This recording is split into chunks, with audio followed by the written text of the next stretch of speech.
ಮಧ್ಯಪ್ರಾಚ್ಯದಲ್ಲಿ Israel ಮತ್ತು Iran ನಡುವೆ ನಡೀತಾ ಇರತಕ್ಕಂಥ ಯುದ್ಧದ ಎಫೆಕ್ಟ್ ಈಗ ಕರ್ನಾಟಕ, ಬೆಂಗಳೂರು, ಬೇರೆ ಬೇರೆ ಜಿಲ್ಲೆಗಳು ಎಲ್ಲ ಕಡೆಗೂ ತಟ್ತಾ ಇದೆ.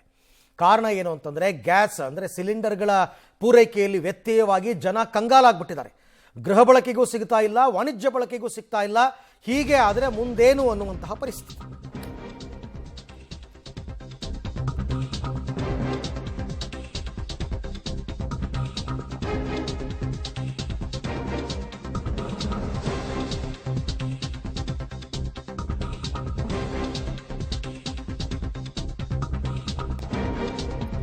ಇರಾನ್ ಇಸ್ರೇಲ್ ಯುದ್ಧದಿಂದ ಭಾರತದ ಮೇಲೆ ಎಫೆಕ್ಟ್ ಯಾವ ರೀತಿ ಆಗಿದೆ ಅಂದರೆ, ದೇಶದಲ್ಲಿ ಇವಾಗ ಗ್ಯಾಸ್ ಟ್ರಬಲ್ ಶುರುವಾಗಿದೆ.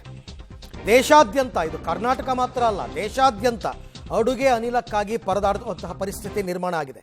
ಬೆಂಗಳೂರು, ದೆಹಲಿ, ಮುಂಬೈ ಸೇರಿದಂತೆ ಬಹುತೇಕ ಎಲ್ಲ ಕಡೆ ಗ್ಯಾಸ್ ಟ್ರಬಲ್, ಗ್ಯಾಸ್ ಸಪ್ಲೈ ಆಗ್ತಾ ಇಲ್ಲ. ಗ್ಯಾಸ್ ಸಿಲಿಂಡರ್ ಇಲ್ಲದೆ ತೀವ್ರ ಪರದಾಡುವಂತಹ ಪರಿಸ್ಥಿತಿ ನಿರ್ಮಾಣ ಆಗ್ತಾ ಇದೆ.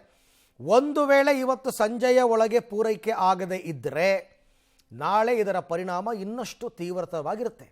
ಯಾಕೆಂದರೆ ವಾಣಿಜ್ಯ ಬಳಕೆ ಮಾಡ್ತಕ್ಕಂಥ ಹೋಟೆಲ್ಗಳು, ಪಿ ಜಿಗಳು, ಇಲ್ಲೆಲ್ಲ ನಿಮಗೆ ಎವ್ರಿ ಡೇ ಸಿಲಿಂಡರ್ ಸಪ್ಲೈ ಆಗಬೇಕು. ದೊಡ್ಡ ದೊಡ್ಡ ಹೋಟೆಲ್ಗಳಲ್ಲಿ ದಿನಕ್ಕೆ 10-15 ಸಿಲಿಂಡರ್ಗಳು ಸಪ್ಲೈ ಆಗುತ್ತೆ.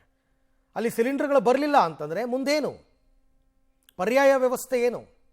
ಎಷ್ಟು ಕಡೆ ಸೌದೆ ಒಲೆ ವ್ಯವಸ್ಥೆ ಇದೆ? ಹಾಗಾಗಿ ಪರಿಸ್ಥಿತಿ ಇನ್ನೂ ವಿಕೋಪಕ್ಕೆ ಹೋಗುತ್ತೆ. ಗೃಹ ಬಳಕೆಗಂತೂ ಒಂದು ಕಡೆ ಸರ್ವರ್ ಪ್ರಾಬ್ಲಮ್ ಅಂತ ಬುಕ್ಕಿಂಗೇ ತಗೋತಾ ಇಲ್ಲ ಸಿಲಿಂಡರ್ಸು. ಬುಕ್ಕಿಂಗ್ ಆದರೂ ಕೂಡ 1 ದಿನ 2 ದಿನಕ್ಕೆ ಸಪ್ಲೈ ಮಾಡ್ತಾ ಇಲ್ಲ, 5-6 ದಿನ ಬೇಕಾಗ್ತಾ ಇದೆ. ಅವ್ರು ಹೇಳ್ತಾರೆ ನಮಗೆ ದಿನಕ್ಕೆ 3 ಲೋಡ್ ಸಿಲಿಂಡರ್ ಬರ್ತಿತ್ತು, ಈಗ 1 ಲೋಡ್ ಕಳಿಸ್ತಾ ಇದ್ದಾರೆ. ಹಾಗಾಗಿ ಬುಕ್ಕಿಂಗ್ ಆದವರಿಗೆ ನಿಧಾನಕ್ಕೆ ಕೊಡ್ತಾ ಇದ್ದೀವಿ. ಹಾಗಾಗಿ ಎಮರ್ಜೆನ್ಸಿ ಇದ್ರಂತೂ ಮುಗೀತು. ಹೇಳಿ ಕೇಳಿ ಇನ್ನು ಮುಂದೆ ಫಂಕ್ಷನ್ಸು ಎಲ್ಲ ಶುರು ಆಗುತ್ತೆ. ಮದುವೆ ಸೀಸನ್ ಬೇರೆ, ಛತ್ರಗಳಲ್ಲೆಲ್ಲ ಹೆಚ್ಚು ಕಡಿಮೆ ಸಿಲಿಂಡರ್ಗಳನ್ನೇ ಬಳಸೋದು ಅಡುಗೆಗೆ. ಅವರೆಲ್ಲಿ ಹೋಗ್ತಾರೆ?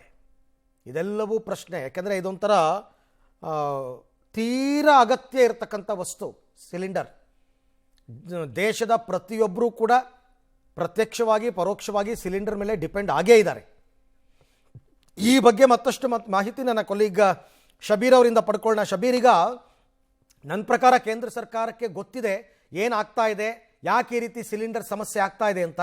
ಅದನ್ನು ಭಾರತದಂಥ ದೊಡ್ಡ ರಾಷ್ಟ್ರದಲ್ಲಿ ಇಮಿಡಿಯೇಟಾಗಿ ಸಮಸ್ಯೆ ಪರಿಹಾರ ಮಾಡಲಿಲ್ಲ ಅಂದರೆ ತುಂಬ ಸಮಸ್ಯೆ ಜಾಸ್ತಿ ಆಗ್ತಾ ಹೋಗುತ್ತೆ. ಆ ನಿಟ್ಟಿನಲ್ಲಿ ಕೇಂದ್ರ ಏನಾದರೂ ಕ್ರಮ ತಗೊಂಡಿದೆಯಾ, ಹೇಗೆ ಅಂತ?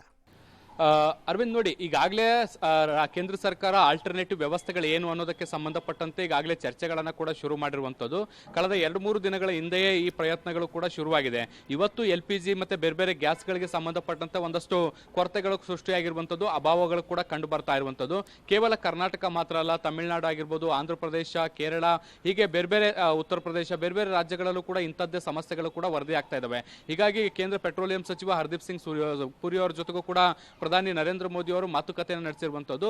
ಎಷ್ಟು ದೊಡ್ಡ ಪ್ರಮಾಣದಲ್ಲಿ ಈಗ ಕೊರತೆ ಆಗ್ತಾ ಇದೆ ಅನ್ನೋದಕ್ಕೆ ಸಂಬಂಧಪಟ್ಟಂತೆ ಮಾಹಿತಿಯನ್ನು ಪಡೆದುಕೊಳ್ಳುವಂಥ ಕೆಲಸಗಳು ಕೂಡ ಆಗ್ತಾ ಇದ್ದಾವೆ. ಮತ್ತೆ ಬದಲಿಯಾಗಿ ಎಲ್ಲಿಂದ ಆಮದು ಮಾಡ್ಕೋಬಹುದು ಅನ್ನುವಂಥದ್ರ ಬಗ್ಗೆ ಕೂಡ ಚರ್ಚೆಗಳು ನಡೀತಾ ಇದ್ದಾವೆ. ಈಗ ಮಧ್ಯಪ್ರಾಚ್ಯದಿಂದ ನಮಗೆ ನ್ಯಾಚುರಲ್ ಗ್ಯಾಸ್ ಬರದೇ ಇದ್ದಂಥ ಸಂದರ್ಭದಲ್ಲಿ ಆಲ್ಟರ್ನೇಟಿವ್ ಆಗಿ ನಾವು ಎಲ್ಲಿಂದ ಪಡಿಬೋದು ಅನ್ನುವಂಥದ್ದು, ರಷ್ಯಾ ಆಗಿರ್ಬೋದು ಅಥವಾ ಬೇರೆ ಬೇರೆ ಪ್ರಮುಖ ದೇಶಗಳೇನಿದ್ದಾವೆ ಅವು, ಅಲ್ಲಿಂದ ನಾವು ಈಗ ನೈಸರ್ಗಿಕ ಗ್ಯಾಸ್ ಅನ್ನು ಪಡೆಯುವಂಥದ್ರ ಬಗ್ಗೆ ಕೂಡ ಮಾತುಕತೆಗಳು ನಡೀತಾ ಇದ್ದಾವೆ. ಬಹುಶಃ ಇನ್ನೊಂದು 2-3 ದಿನಗಳಲ್ಲಿ ಇದಕ್ಕೆ ಸಂಬಂಧಪಟ್ಟಂತೆ ಒಂದಷ್ಟು ಅಪ್ಡೇಟ್ಗಳಾಗುವಂಥ ಸಾಧ್ಯತೆಗಳು ಕೂಡ ಈಗ ನಿರೀಕ್ಷೆ ಮಾಡಲಾಗ್ತಾ ಇರುವಂಥದ್ದು. ಒಂದು ವೇಳೆ ಅಂದುಕೊಂಡಂತೆ ಎಲ್ಲವೂ ಕೂಡ ಆದರೆ ಮತ್ತೆ ನೈಸರ್ಗಿಕ ಗ್ಯಾಸ್ ಭಾರತಕ್ಕೆ ಆಮದು ಆಗಲಿಕ್ಕೆ ಶುರುವಾಗುತ್ತೆ. ಬಹುಶಃ ಈ ಮುಂದಿನ 3-4 ದಿನಗಳ ಕಾಲ ಕ್ರೂಷಿಯಲ್ ಅಂತಾನೂ ಕೂಡ ಹೇಳಲಾಗ್ತಾ ಇರುವಂಥದ್ದು. ಯಾಕಂದರೆ ಈಗ ಒಂದು ಸಮಸ್ಯೆ ಸೃಷ್ಟಿಯಾದ ಬಳಿಕ ಅದಕ್ಕೆ ಪರಿಹಾರವನ್ನು ಕೂಡ ಕಂಡುಕೊಳ್ಳಕ್ಕೆ ಒಂದಷ್ಟು ಸಮಯ ಕೂಡ ಬೇಕಾಗುತ್ತೆ. ಆ ಮುಂದಿನ 3-4 ದಿನಗಳ ಕಾಲ ಈ ರೀತಿಯಾದಂಥ ಸಮಸ್ಯೆಗಳಿರುವಂಥ ಸಾಧ್ಯತೆಗಳಿದ್ದಾವೆ. ಅಲ್ಲಿಗೆ ಸಮಸ್ಯೆಯನ್ನು ಬಗೆಹರಿಸುವಂಥ ನಿಟ್ಟಿನಲ್ಲಿ ಕೂಡ ಕೇಂದ್ರ ಸರ್ಕಾರ ಕ್ರಮ ಕೈಗೊಳ್ಳುವಂಥ ಸಾಧ್ಯತೆಗಳು ಕೂಡ ಬಹಳ ದಟ್ಟವಾಗಿ ಕಾಣಿಸ್ತಾ ಇದೆ.